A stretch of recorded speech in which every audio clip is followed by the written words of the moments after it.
Here's a number that should make you stop scrolling.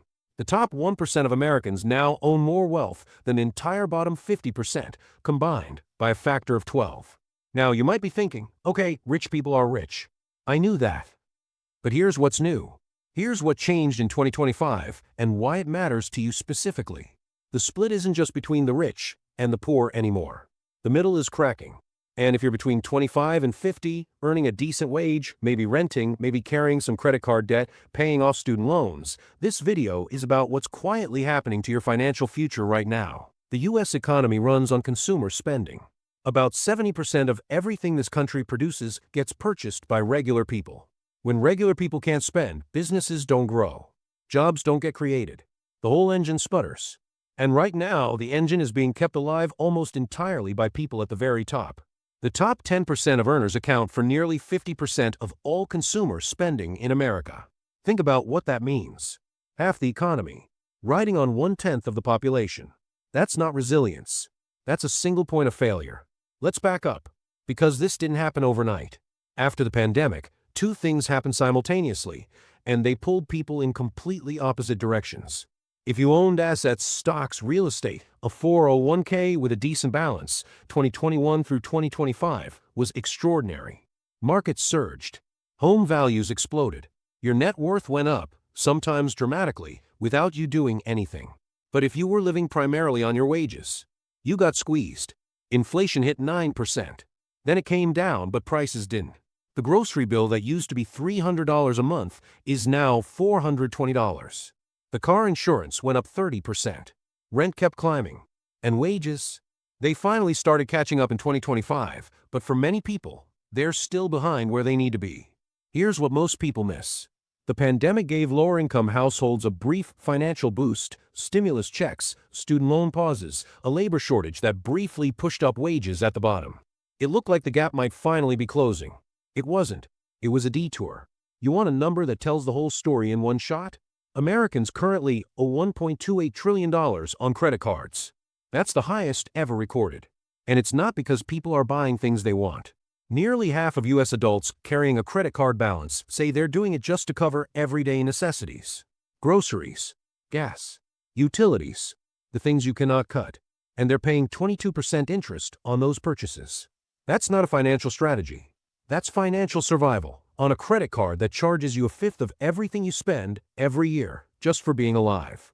Now, the good news is that delinquency rates did stabilize somewhat in late 2025. The immediate crisis wasn't as bad as feared. But here's the thing. That stabilization is fragile. It depended on people having enough income to barely keep up. Take away a job. Layer on more tariffs. Watch rates stay elevated. And those dominoes start falling very fast. And this is where it gets interesting and a little scary. The people closest to the edge aren't who you might picture. It's not just the unemployed.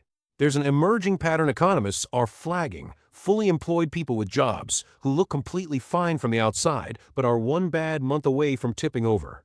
One medical bill, one car repair, one layoff notice. Here's the part that economists are genuinely worried about. And it's counterintuitive. In a K-shaped economy, you might think the wealthy carry the load. They keep spending. They prop up the system. And everyone else just waits until things improve. But there's a problem with that model. The top 10% spend based on how wealthy they feel.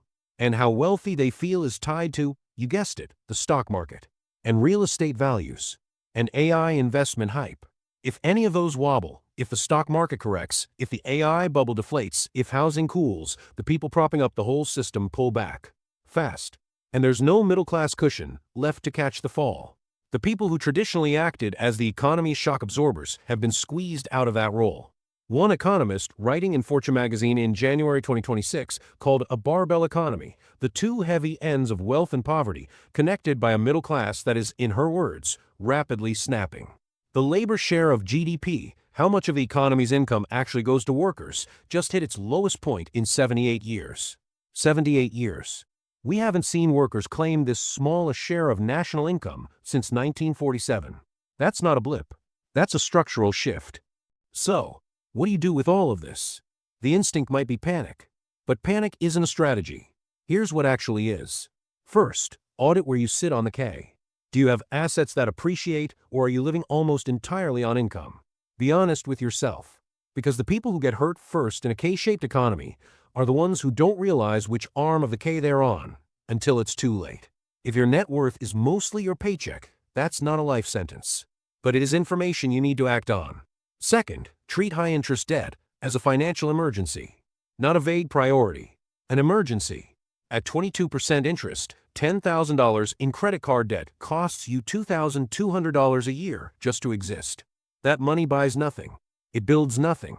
Avalanche method, balance transfer if you qualify, or a debt consolidation loan at a lower rate. Pick one and attack it with urgency. Third, start building assets, even small ones. You don't need $50,000. The top 10% got there through compounding, over years, in index funds and real estate. Even $50 a month going into a low-cost index fund is the beginning of climbing the right arm of the K. Time is the variable, and the sooner you start, the more it works for you. Fourth, build your buffer. The people most exposed right now are the ones without a financial cushion, the ones where one bad event becomes a crisis. 3 months of expenses in a high-yield savings account won't make you wealthy, but it might keep you off a 22% credit card when your car breaks down. There's a version of this story that ends in doom scrolling. That's not why I made this video. Here's what I actually believe. The people who understand the structure of what's happening are the ones who can position themselves on the right side of it. Not by being rich already. By seeing clearly and making the small, deliberate moves that most people won't bother to make. The economy isn't equally distributed, but information can be. That's why you're here. The question I want you to sit with, drop it in the comments.